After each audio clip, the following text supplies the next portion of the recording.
대한민국은 뒤늦은 시장 진입에도 불구하고 뛰어난 기술력으로 순식간에 세계 최고의 기술력을 가진 분야가 있습니다.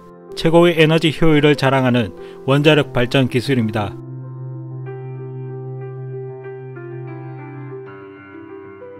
대한민국은 자원도 거대한 땅도 없는 나라지만 대한민국 과학을 위해 많은 것을 포기했던 과학자들의 노력으로 한국의 원자력 기술력은 세계 정상에 설 수 있었습니다.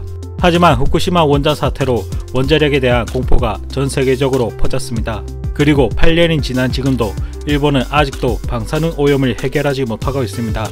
대한민국도 일본과 마찬가지로 후쿠시마 인근 수산물 공포를 겪고 있습니다.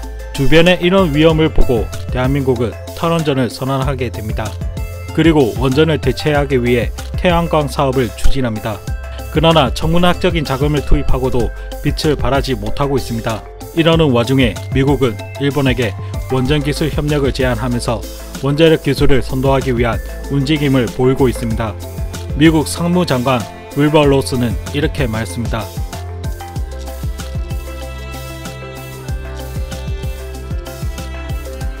현재 전 세계적인 에너지 정책 변화 속에서 기존 화석에너지원은 더 이상 주류 에너지로 소비하기 힘들어졌습니다.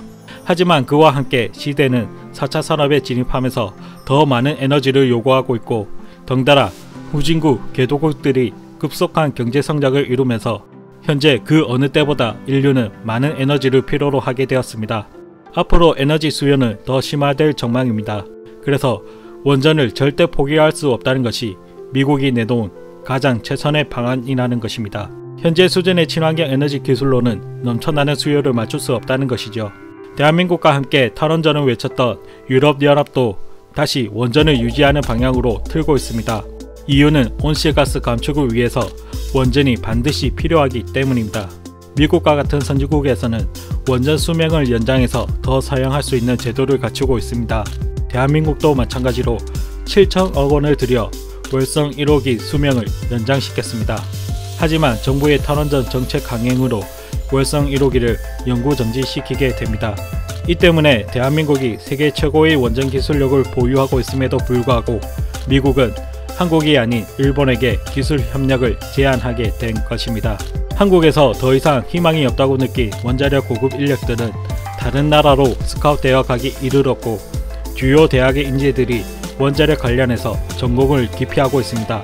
선진국들이 원전을 향해 눈을 다시 되돌리고 있는 현실 속에 대한민국은 탈원전으로 관련 분야에서 급속도로 붕괴되고 있습니다.